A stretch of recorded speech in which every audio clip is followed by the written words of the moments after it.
En 1984, une famine qui touche des millions de personnes sévit dans les provinces du nord de l'Éthiopie. Gouvernements et stars mondiales de la pop se mobilisent et offrent à cette crise une médiatisation sans précédent. L'élan de solidarité qui en résulte permet de mobiliser un volume d'aide internationale historique. Mais cette aide est en partie détournée par le gouvernement éthiopien. Elle est utilisée pour transférer de force des populations des hauts plateaux arides et rebelles du nord vers les plaines plus fertiles et plus contrôlables du sud. Affamés, les paysans sont attirés vers les centres de distribution de vivres. Là, ils sont chargés dans des camions et transportés vers le sud, comme du bétail. À l'arrivée, rien n'est prévu pour leur réinstallation dans ces régions où le paludisme sévit. Le bilan humain est effroyable, 100 000 morts au minimum en 1985. Fin octobre cette année-là, le président de MSF, Ronny Broman, dénonce publiquement le détournement de l'aide par le gouvernement. Critiqué pour cette prise de position, MSF France est finalement expulsé d'Éthiopie. La famine n'est pas éteinte, les transferts de population continuent.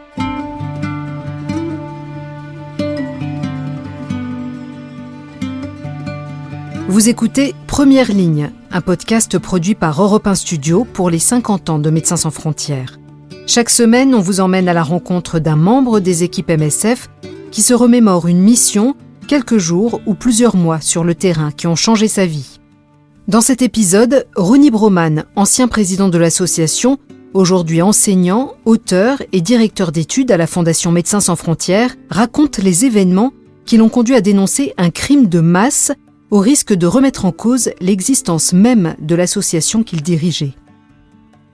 Au début de l'année 1984, des journalistes commencent à témoigner de choses étranges qu'ils ont observées en couvrant la famine dans le nord de l'Éthiopie. Des gens qui disparaissent, des groupes entiers de populations qui sont embarqués dans des camions vers des destinations inconnues. Ronny Broman préside alors MSF. Il est basé à Paris, mais l'association est présente dans le pays et cette mission très difficile se trouve sous sa responsabilité. Les ONG avaient le plus grand mal à communiquer entre elles, à se passer des informations, surtout que c'était très délicat, que tout le monde avait peur de l'expulsion dans un contexte où l'Éthiopie était au centre de l'attention mondiale. Et du coup, ça n'était pas considéré comme une force de pression, mais plutôt comme un impératif de bien se comporter devant le public international. Et donc, les gens utiliser des euphémismes, on n'est pas très content, on se demande si on voit des choses qui sont pas recommandables. Et je reçois, en juillet 85, 2 rapports, et ces 2 enquêtes, totalement indépendantes l'une de l'autre, mais dont les résultats sont publiés à peu près en même temps, s'intéressent à quelque chose que personne n'avait tenté de regarder, à savoir les raisons pour lesquelles des dizaines de milliers d'Éthiopiens fuient le paradis humanitaire, le paradis des secours, qu'est, semble-t-il, selon les autorités et quelques ONG, devenue l'Éthiopie.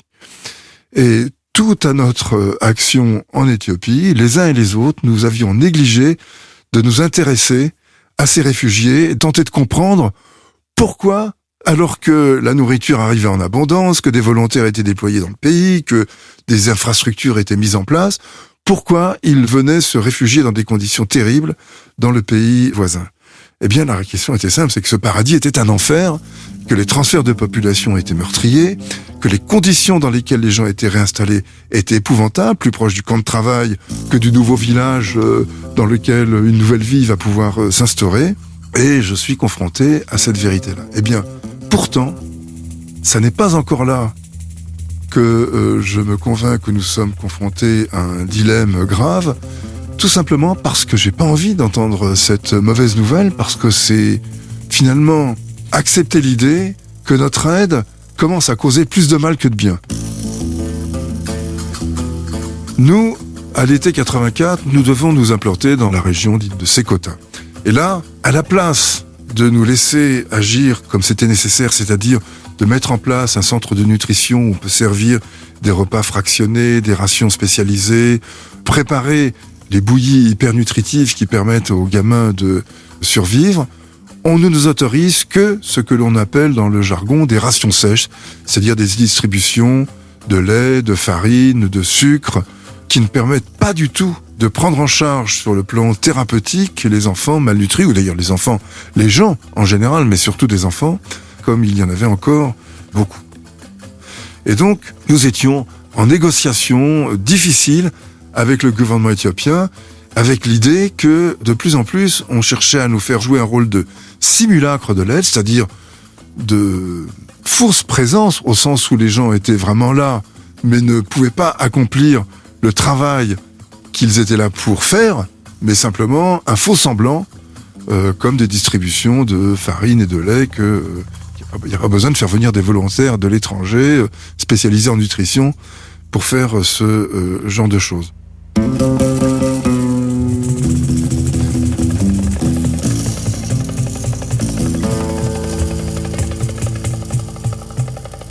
Je rappelle que nous sommes en 1984, que MSF n'a que finalement quelques années d'existence. Nous nous sentons jeunes, fragiles, inexpérimentés, dépassés par les événements. MSF n'est pas cette grosse organisation qu'on connaît aujourd'hui avec une expérience collective tout de même considérable. Nous découvrons des choses que nous osons à peine nous formuler.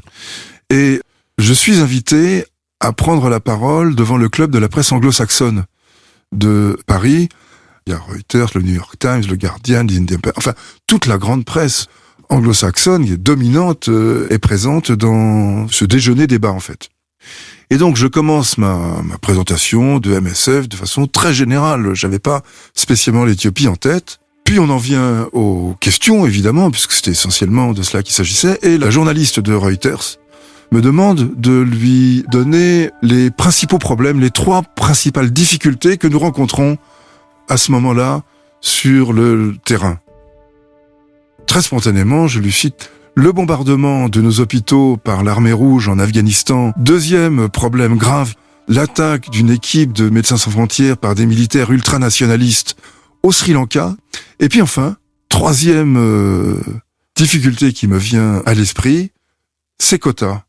Ce programme qui n'en est pas un, cette mise en scène d'une aide destinée simplement à rassurer les donateurs, mais à mettre en place un dispositif qui attire les populations sinistrées vers ces centres de distribution, d'où ils sont ensuite renvoyés vers d'autres destinations. Et au moment où j'étais en train d'expliquer cela, je m'aperçois que j'expose un dilemme de plus en plus polarisé, de plus en plus tranché, et je commence à m'inquiéter moi-même des propos que je tiens, mais ma préoccupation est de raconter ce qui se passe. Et donc, je continue ce récit, au terme duquel la question logique surgit, et si vous n'arrivez pas à obtenir les conditions minimales que vous décrivez pour faire un travail correct, décent, respectueux des gens que vous aidez, qu'allez-vous faire ? Et à ce moment-là, la réponse logique vient toute seule, c'est nous remettrons en question notre présence en Éthiopie, nous ne pourrons pas continuer dans ces conditions-là. Suite à cette annonce imprévue du président de MSF, le conseil d'administration de l'association entérine rapidement le durcissement du discours sur l'Éthiopie avec le soutien de l'ensemble des équipes. Là, moi, j'avoue que j'étais extrêmement fier de MSF parce que nous risquions l'existence même de l'association à l'époque.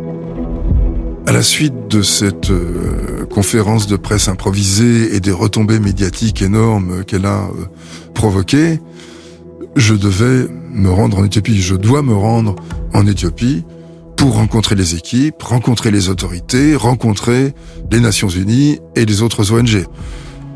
J'ai rencontré les Nations Unies. Ça a été catastrophique. Le numéro 1 des Nations Unies dans le pays, un Britannique, m'expliquait qu'il n'avait aucune raison de croire que des gens étaient tirés de leur centre de secours contre leur gré. Je cite presque verbatim cette phrase parce qu'elle s'est gravée dans mon esprit. Moi, j'étais beaucoup plus jeune que maintenant. J'avais 35 ans. À l'époque, et mon premier réflexe, j'avais envie de lui coller ma main dans la figure. Il incarnait pour moi tout ce que un fonctionnaire, dans certaines circonstances, peut incarner de docilité vis-à-vis d'un régime meurtrier. C'était vraiment épouvantable comme situation. Et puis je suis allé voir d'autres ONG. Toutes ne voulaient pas me voir, mais les quelques-unes avec lesquels j'ai pu m'entretenir m'ont en gros toutes dit la même chose. Nous ne pouvons pas réagir, d'accord avec toi, c'est vrai, il se passe des choses terribles, mais il n'est pas question qu'on rompe le principe de neutralité. Lors de ces rencontres avec les ONG et les Nations Unies, grandit en moi le sentiment que beaucoup de gens sont plus soucieux de préserver leur position que de s'assurer, en tout cas, que leur action a un sens réel. Et moi, je suis à ce moment-là totalement convaincu qu'un crime de masse est en train d'être commis derrière le paravent de l'aide humanitaire. Moi, à ce moment-là, je suis totalement convaincu de ça. Et convaincu du fait, disons, un peu plus vaguement philosophique ou réflexif, que si on ne peut pas empêcher un crime d'être commis, au moins peut-on s'abstenir d'y participer. En arrivant dans les bureaux de MSF quelques jours plus tard, Ronnie découvre un paquet qui a été déposé anonymement sur le pas de la porte. Il l'ouvre. C'est un rapport inédit du Programme alimentaire mondial, une agence des Nations Unies, qui fait état de la mortalité effroyable qui sévit dans les centres de transit en Éthiopie. Il sait que ce document accablant n'est pas arrivé là par hasard. Le lendemain, il est convoqué à ce qu'il croit être une réunion avec l'ambassadeur de France au ministère des Secours et de la Réhabilitation à Addis Abeba. Mais quand il arrive, il réalise qu'il a été piégé. En fait, il s'agit d'une conférence de presse. On n'est pas autour d'une table ronde, mais je suis à une tribune, à côté du numéro 2 de la commission des secours et de l'ambassadeur de France, qui se trouvait également à cette tribune. J'étais étonné, je suis totalement sidéré même, de cette situation. J'apprendrai un peu plus tard que plusieurs protestataires comme moi s'étaient retrouvés, mais je ne le sais pas au moment où je me trouve, s'étaient retrouvés dans cette situation.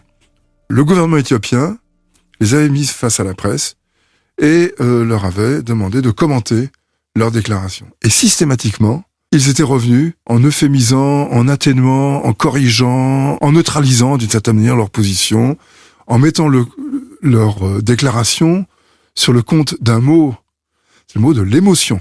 Ah, désolé, c'était emotional. Tout se passe en anglais là-bas évidemment.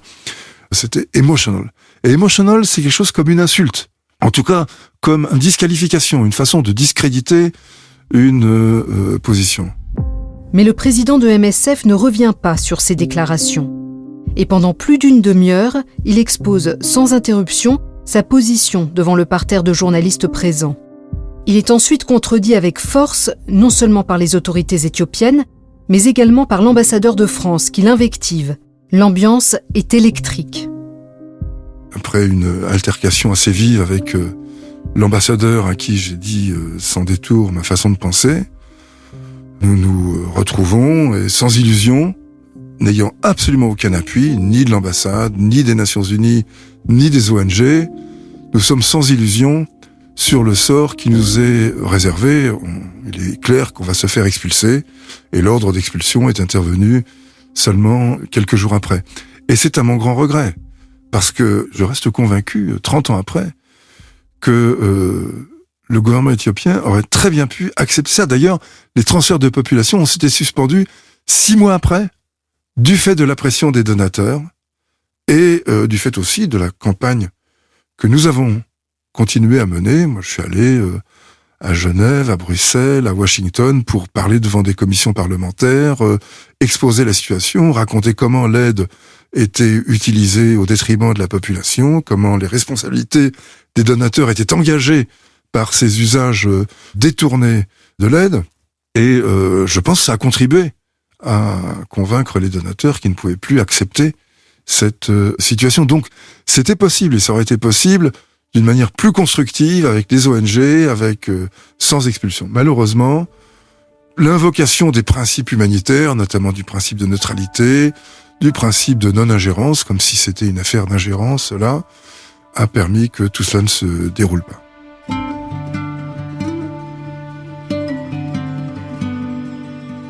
Après son expulsion d'Éthiopie, le 2 décembre 1985, MSF continue à agir en Érythrée, mais aussi à l'intérieur du pays de façon clandestine, via le Soudan. 10 ans plus tard, l'association retourne en Éthiopie à la faveur du renversement du gouvernement, notamment pour travailler auprès des réfugiés sud-soudanais et somaliens qui y ont trouvé asile. Le conflit, qui éclate au Tigré en novembre 2020, pousse l'association à négocier à nouveau l'accès, difficile et restreint, dans le nord du pays. Première ligne est un podcast produit par Europe 1 Studio pour Médecins sans frontières. Je m'appelle Assia Chiab, je travaille chez MSF et je vous ai raconté cet épisode. Il a été réalisé par Julien Tarot et produit par Timothée Magot avec Agnès Varenne-Leca. Merci à Ronnie Broman pour son témoignage. Vous pouvez nous suivre sur Apple Podcast, y laisser des commentaires et des étoiles, sur le site de MSF, d'Europe 1, sur Google Podcast, Deezer, Spotify et toutes vos plateformes d'écoute. À jeudi prochain pour un nouvel épisode.